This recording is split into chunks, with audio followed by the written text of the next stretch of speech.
Experienced and dedicated fighters, Edson's first raiders were the toughest American troops in the Pacific. They were all volunteers chosen from the ranks of a force known for its fighting qualities. The raider concept had come from Lieutenant Colonel Evans Carlson's recommendation for creation of a commando force, and Carlson's experience had included a service tour of several months with the Chinese Communist Eighth Route Army in its guerrilla struggles against the Japanese in North China. Edson's raiders had trained for many months under Spartan conditions, and when they came to Guadalcanal, they already had a powerful reputation. As it turned out, they would need every trick they had learned, and would learn some new ones. This invasion was the first contact between highly trained American troops and seasoned Japanese veterans.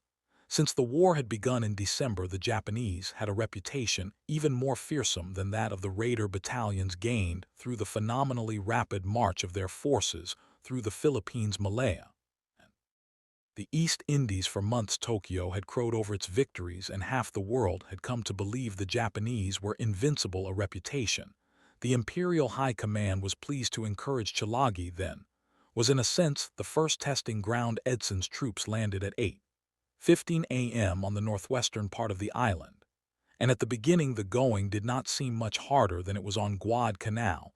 They encountered some resistance from a few outposts. The northwest part of Tagi was covered with thick jungle, small trees, vines, and bougainvillea with its beautiful leaves and sharp thorns. At first the terrain seemed to be the worst obstacle. Edson lost only one man, and that one to a sniper, as the Marines hit the beach. Edson planned to move inland to a ridge that ran the length of the island, and then work along the top of that ridge, clearing the slopes as they moved south. But the terrain was so difficult that it took 3 hours for the men to chop their way along a 1.5 miles of rising ground. Having reached the ridge line, the Marines moved ahead, came out of the jungle, and ran straight into the central Japanese defenses built on the hillside. The Japanese had constructed dugouts and rock embrasures, and had placed their machine guns carefully to create interlocking fields of fire. The Japanese defense was based on keeping the enemy below them, but the Marine found that by crawling up the cliffs, they could drop charges of dynamite and grenades into the dugouts, and that was the method they had to use to advance. Once dugout was blown, it still was not safe. In one hole the Americans killed 17 Japanese with dynamite charges. One Marine spotted a radio inside and went in to retrieve it. There were still 2 Japanese soldiers alive, and they shot him and another man who came after him before they were killed. One section of Marines took on this defense position in the center of the island, while the center and left flank of Edson's force pushed down the ridge. But even along the ridge line, the going was not easy. One company suffered 15% casualties that first afternoon. The frontal resistance was stiff, but with the Japanese frontal resistance was only half the battle. Snipers seemed to be everywhere, tied in trees, in the tops of buildings, behind rocks. A favorite tactic of the snipers was to let the forward element of a Marine unit pass, and then begin shooting at the men from behind. This move almost always meant death for the sniper, but usually not before he had caused several casualties. And one thing the first raiders learned that day was that the small 25 caliber Japanese rifle and machine gun slug were more apt to wound than to kill, which from the Japanese point of view was satisfactory, since it took additional troops and resources to care for the wounded. During the afternoon, the raiders drove along the ridge, and until they ran into a 3-sided ravine whose floor was an old British cricket field. The Japanese had dug into the ravine walls and established the fields of fire that would become so familiar in later months. As the Marines moved up, they ran into crossfire, and Edson stopped because darkness was coming, and this was no time to be probing unknown dangers. That night the Marines on Tulagi had another new experience. The Japanese, knowing they were outnumbered with no chance of survival, staged one of the desperate counterattacks for which they would become infamous. They waited until the Marine perimeter was quiet. Then, at 10:30 a.m., they broke through between 2 companies and surrounded one of them. The Marines fought in their foxholes and in the open, using guns, machine guns, grenades, and knives. The Japanese came along the ridge toward Colonel Edson's command post and reached a point 50 yards from him. Finally, the Marines overpowered the Japanese and threw them back, But not before one company had lost half its non-commissioned officers. The next day, August 8th, more troops were landed on Chilagi, until there were 500 on that side of Sear Channel. Edson's raiders and men of the 5th Battalion of the 2nd Marines began moving again toward the southeastern end of the island. One by one they attacked the Dujin machine gun positions on the steep sides of the old cricket ground. From one cave they removed 35 dead Japanese, some of them already rotting and stinking, but some killed in the last moment of defense of the position. From this, the Americans deduced properly that the Japanese tactic was to hold position until the last unless ordered to retreat. Proof of the discipline of the Japanese armed forces. Those troops who surrendered on Guadalcanal were mostly members of labor battalions, not combat troops. The raiders that second day encountered dozens of examples of a spirit they had not seen before. In one dugout, they cornered 3 Japanese officers, who at the end had only one loaded pistol among them. As the Marines were ready to make the final assault, they heard 3 shots when they entered the dugout. They discovered 3 bodies and an empty pistol. One officer had fired all but his last 3 rounds, then shot his 2 companions and himself in those first days. This suicidal attitude surprised the Marines. It was hard for an American to understand how cornered or wounded men, with no hope of survival in their whole, knowing that the enemy had an material and numerical advantage, would almost invariably choose death to surrender. It took some getting used to. But after a few Japanese had pretended to surrender only to pull out guns or bayonets to attack their captors, or to explode grenades to kill themselves and their enemies, the Marines took the Japanese on their own terms thereafter. There was virtually no further attempt to persuade Japanese soldiers to surrender. Chilagi was brought under control on that second day. Although not all the Japanese on the island had been killed, for days afterward Japanese snipers harassed the American troops until the last sniper was killed. One gets a feel for the stubbornness of the fighting on Chilagi in the experience of Gunnery Sergeant Angus Goss. He had gone ahead of his men to attack a cave near the cricket field. The Japanese had fired sporadically from that position. He moved up close enough to throw hand grenades into the cave, and the Marines had been trained to pull the ring pin of the egg-shaped grenade throw count slowly. And here the explosion. Sergeant Goss pulled the pin through and counted on 6. The grenade was lobbed back out of the cave, and he had to duck to escape the blast of his own weapon. After another identical experience, he held the grenade for 3 seconds, then threw 4, 5, 6, and out it came again. Sergeant Goss called for a satchel charge, a bag filled with dynamite usually used to blow buildings. He thrust in the charge, primed it, and ran back a little. The Japanese thrust the charge out of the mouth of the cave. The dynamite exploded and drove a rock splinter into Goss's leg. The wound was not serious enough to fa him, but it hurt enough to infuriate him. He picked up his submachine gun and dashed into the cave, spraying fire. He killed 4 Japanese soldiers and counted 8 others who had died earlier. If possible, the fighting on Gavutu and Tano was worse than that on Chilagi. The landings there came in the middle of the morning. Not many troops were committed because no one expected to find many Japanese there. But since the seaplane base was on these islands, the Japanese had fortified them, and the Marines ran into trouble. The Japanese were surprised and had still not recovered from the bombardment and aerial attack that had destroyed their seaplanes, so the first troops ashore were met by rifle fire only. But when the second wave of Marines reached the beach, the Japanese had organized about 500 yards back, and the fire was intense. The third wave came under fire before the landing craft reached shore, and the casualties were heavy. Gavutu and Tan Mogo were both dominated by small hills not quite 150 ft high, but above the sea level landings. This height was enough. The Japanese had built their defenses along the slopes, and they were well supplied with machine guns, automatic rifles, and ammunition. As on Chilagi, each Japanese position had to be taken. They did not retreat, and the viciousness of the fighting on Tan Amogo was almost unbelievable in the early waves. The Marines had landed tanks. The Japanese had come surging toward the Tanu dock, where the landings had been made. They had jammed crowbars under the treads, thrown grenades, and tried to set the tanks afire with rags soaked in gasoline.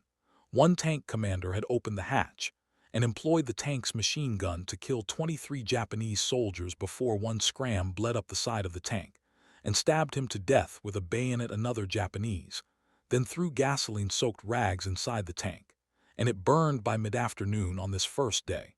It was apparent that the Marines could use reinforcements, and a unit that had landed earlier on Florida Island where there were no Japanese was called over to assist. Tan Amogo had been taken, but the Marines were unable to secure the coreway that linked the two small islands. The reinforcements were ordered to Tan Amogo, and at dusk were given 5 minutes of preparatory bombardment from naval vessels. Unluckily, one of the last shells hit a fuel dump near the beach and lit up the shore as if it were noon as the Marines came up. The Japanese had them clearly silhouetted against the sea. From the dugouts on the hills came a steady stream of machine gun and rifle fire. 2 boatloads of Marines reached the beach, but the coxswain of the third boat was killed at his tiller, and the boat slewed around and headed back out to see the following boats did the same, believing there had been some change in orders. So the men of the 2 boats were stranded ashore, and their only protection was the concrete pier. The Japanese were firing. As soon as the Americans returned the fire, the Japanese spotted the position by the tracers. Soon several men were down. One boat retired, taking the wounded, and it was some time before the confusion was eliminated, and other boats began to land. Meanwhile, the Japanese launched a counterattack on the beach. Captain Crane, the leader of the unit, was cut off from his boat, and he and 5 men hid in the brush, and in the darkness they escaped to return to the beach after the Japanese had drawn back to their hillside positions. Eventually, they were extricated, but it was 4:00 on the morning of August 8 before another unit landed and was able to secure the causeway. When the fighting started, there were 500 Japanese on the connecting isets of Gudu and Tan Amogo.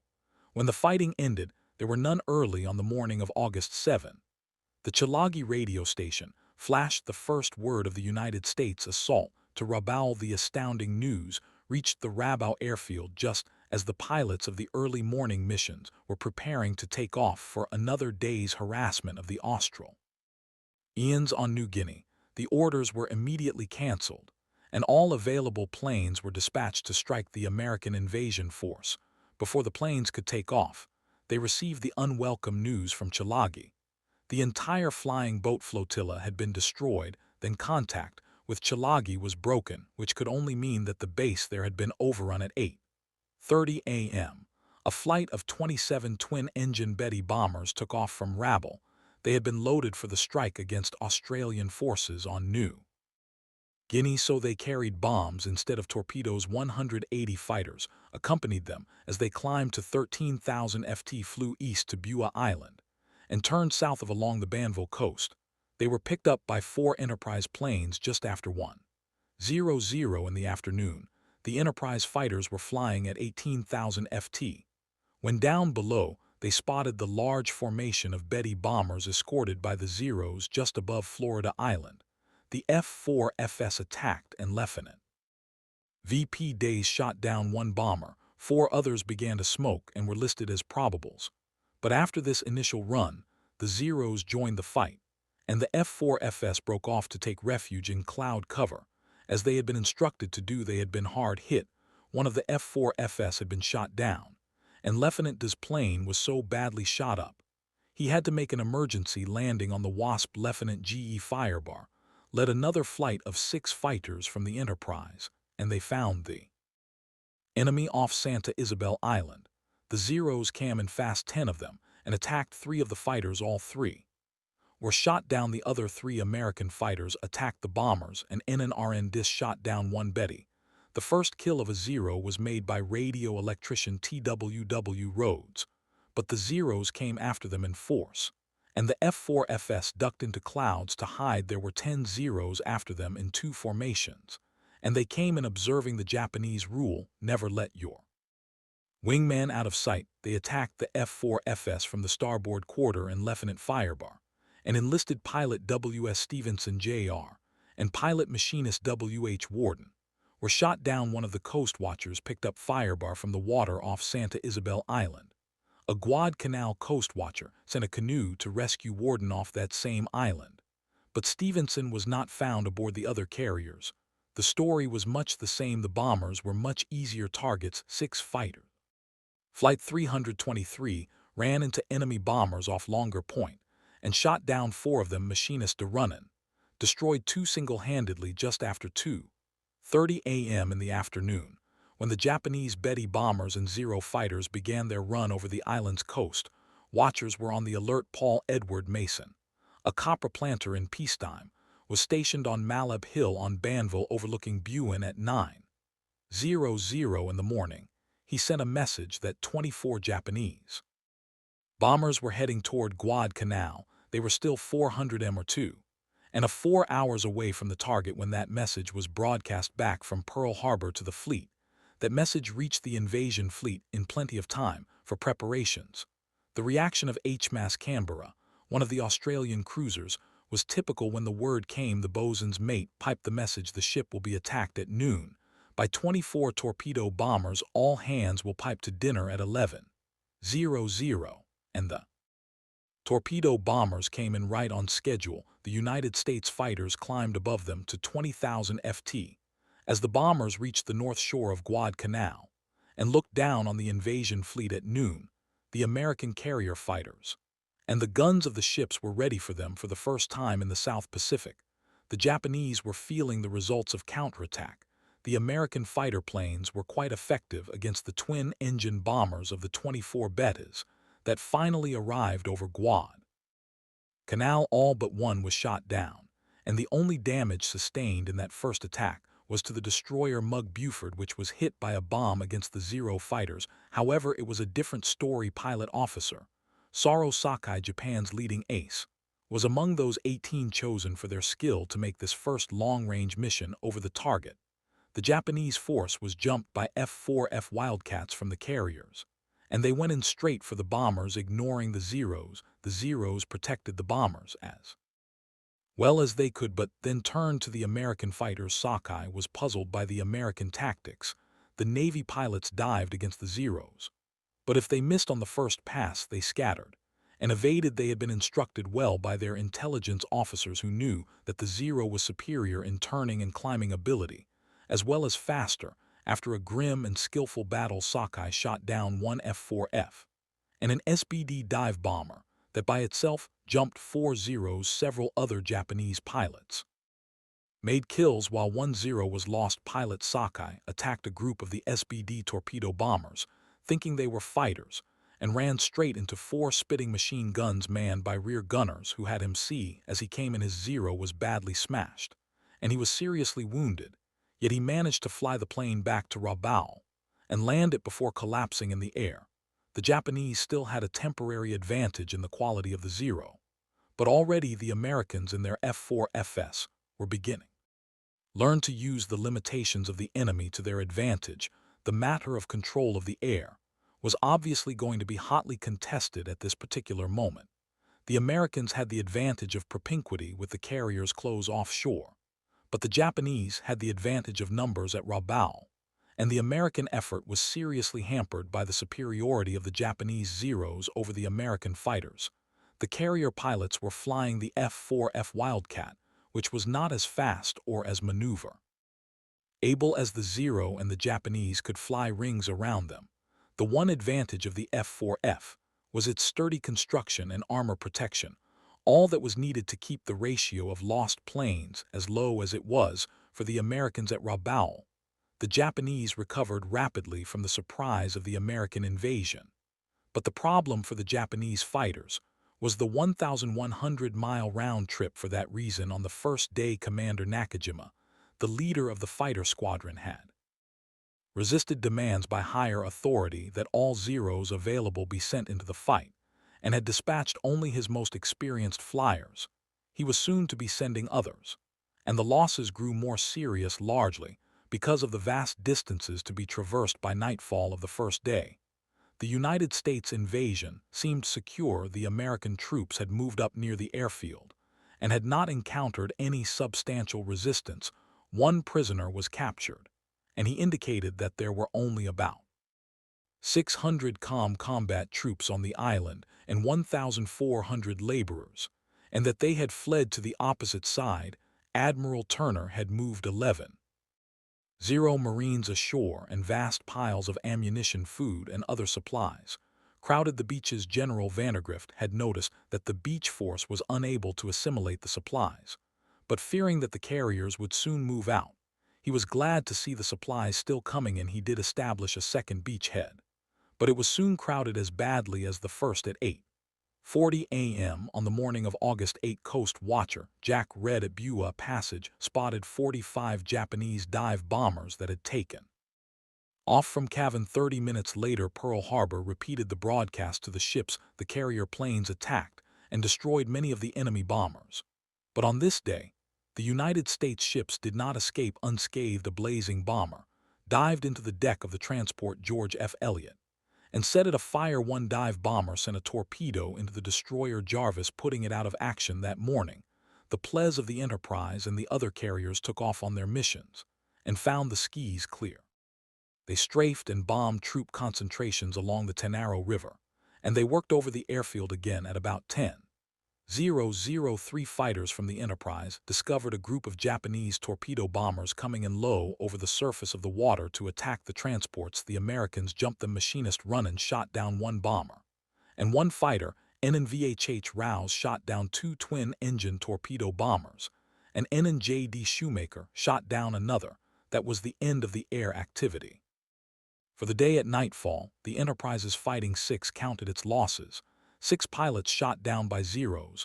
The Japanese Zero fighters still had the edge in experience and aircraft, but the American pilots were already beginning to learn tricks of the trade. The commander of the Enterprise Air Group concluded that the Zero had two major weaknesses: limited firepower and inability to withstand punishment. Because of the Zero's superior rate of climb, maneuverability, and fuel capacity, the F-4F pilots were warned to stick close together, and when attacked, each two-plane element should set up a scissors movement, constantly turning toward each other. Thus, the pair of F-4Fs could concentrate their superior firepower on the enemy, while they knew their own planes could absorb an enormous amount of punishment on the ground. The Marines fought fierce Japanese opposition on Chalagi Gavutu and Tan Amogo. On Chalagi, they suffered 90 casualties, but took control of the island by the end of the second day. The Japanese garrison of 250 men fought to the end. 200 men were killed, 3 surrendered, and the rest swam the strait to Florida Island to continue fighting on Gavutu and Tan Ambu. The Marines suffered 250 casualties. The 500-man Japanese garrison was wiped out to the last man. The fierceness of this fighting on Chalagi was in sharp contrast with the easy advance of the Marines on Guadalcanal. There, on the morning of August 8th, the Marines reached the edge of the airport. They would name Henderson Field after a flyer killed at Midway. They were beginning to develop a contempt for the enemy. "I wish those Japanese would come out and fight," one Marine said within the hearing of Richard Tracy's, the International News Service correspondent, who had accompanied the invasion. "All they do is run into the jungle on the surface." Then the Marines couldn't ask for a finer war. But the officers were edgy that second afternoon. It was too easy at sea. The Americans apparently had no opposition either. A few Japanese patrol craft and tenders and 1 or 2 transports had been caught off the shore, and they had been destroyed in the first hours of the invasion by shelling and bombing only in the air. Were the Japanese giving the Americans pause? Most of those first WWIIs of bombers were destroyed.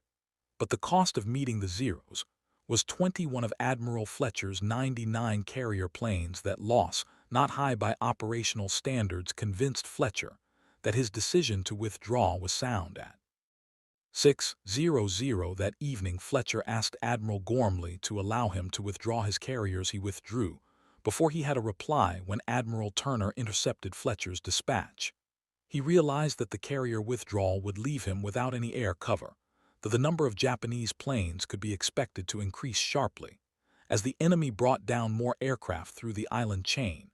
As Fletcher began to withdraw, the Japanese were moving in force when the word invasion had been flashed from Guadalcanal. To rabble Vice Admiral Jichai Mawa had reacted immediately. Admiral Mawa was commander of the Japanese 8th Fleet and the Outer South Seas Force, which meant he had the responsibility for the whole South Pacific operation. His first move was to load 6 small transports with troops and dispatched them with destroyer escort to reinforce the 2-0-man Guadalcanal garrison. But the convoy ran into the American submarine S-38, which was operating out of Australia following the fall of the Philippines. The S-38 sank the transport Mayo Maru, with 342 men aboard the sinking, coupled with the reports of the enormous American invasion flotilla, persuaded the admiral that it was too dangerous at the moment to try to reinforce the garrison, and he called back the other 5 transports, by that time Japanese naval. Assistance was already on the way to Guadalcanal. Admiral Mawa had been lucky in the matter of timing early on the morning of August 7. As the Chalagi garrison sent its last message, 5 heavy cruisers left Cavan on the northern tip of New Ireland. 3 of them were headed northeast for Manus Island in the Admiralty Group, and 2 were bound for Rabaul. Admiral Mawa soon ordered all 5 cruisers to hasten to Rabaul shortly after noon. The cruiser Choi, accompanied by a destroyer, moved into Simpson Harbor. The other 4 cruisers waited in St. George's Channel between New Ireland and New Britain for the Choi to rejoin. When she came up late that afternoon, she was carrying Admiral Mawa himself, and was accompanied by the light cruisers Tenryu and Yubari. So the Japanese moved toward Guadalcanal with 5 heavy cruisers, 2 light cruisers, and a destroyer. As they sped south, Admiral Mawa composed his battle plan by cutting speed. They could delay their arrival until after midnight on August 8 and May. Surprise night attack on the American forces at the beachhead. The admiral knew that the Americans had several carriers in that area. While he had none, a night attack was a guarantee that he would not be harassed by American planes, since the Americans had no record of proficiency in night aerial operations. In fact, the Americans had no record of competence in any sort of night naval operations. While this aspect of tactics had become a Japanese specialty, Ma's problem that afternoon was how to move close to Guadalcanal without coming in too soon and still not give away the element of surprise. He had to attack to support the Guadalcanal defenders. But if he could surprise the enemy, the effectiveness would be enormous. The admiral did not know it just then, but the nature of the divided command, the inferiority of the American air intelligence system, and the lack of clearly defined search methods would all play directly into his hands for intelligence about Japanese ship movements. The Americans at Guadalcanal had to depend on air search and submarine reports only under the most special circumstances. Would the reports of coast watchers be of much use concerning naval ship operations early in the day? The cruisers were sighted by United States B-17 Army bombers as they moved down toward Rabaul on the evening of August 7. The Mawa force was sighted by the S-38 just as it came out of St. George's Channel. That night, the commander of the S-38 reported the contact to Brisbane, but those 2 reports were not given much credence by American naval commanders, because Rabaul had become the Japanese Navy's forward base, and it was quite normal for ships to move in and out. The Americans saw no indication that the ships in question were steaming toward Guadalcanal. Admiral Gorley was responsible for the coordination of all elements of the American attack. But to secure air searches, he had to depend on several sources. First were the long-range B-17 bombers of General MacArthur's American Army Air Force and the Australian Army Air Force, part of MacArthur's command, which operated independently. Second was Admiral McCain's land-based Naval Air Force, which included a number of SC-plane tenders and PBY patrol bombers. General MacArthur's planes were to take responsibility for the search of the Bismarck Islands, concentrating on the big naval and airbase at Rabaul. McCain was to watch the northern approaches to the region, which meant True and the Marshal's Admiral Fletcher's carrier planes were supposed to make short-range searches, but actually made none at all. Fletcher was bemused with his worries.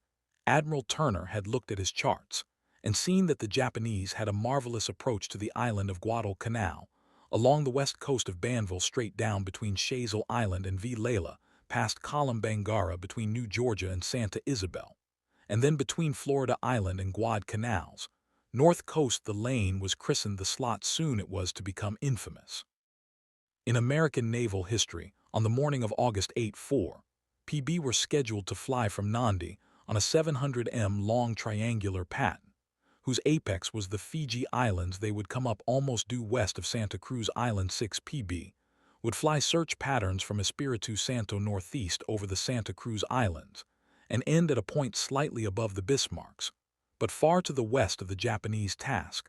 Force 6 PB would spread out from M across the slot from Guadalcanal to search an area north and west of the slot 3B7s, or to search north of Guadalcanal on the night of August 7.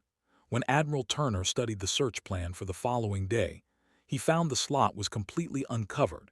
He asked Admiral McCain for a special search there the next day, but somehow between Admiral Turner's flagship Admiral McCain's headquarters and the SC plane tender Mackinac at M, the message was lost. The search was never made. Thus, on August 8, the Americans had left uncovered the most obvious approach of any enemy naval force to Guadalcanal.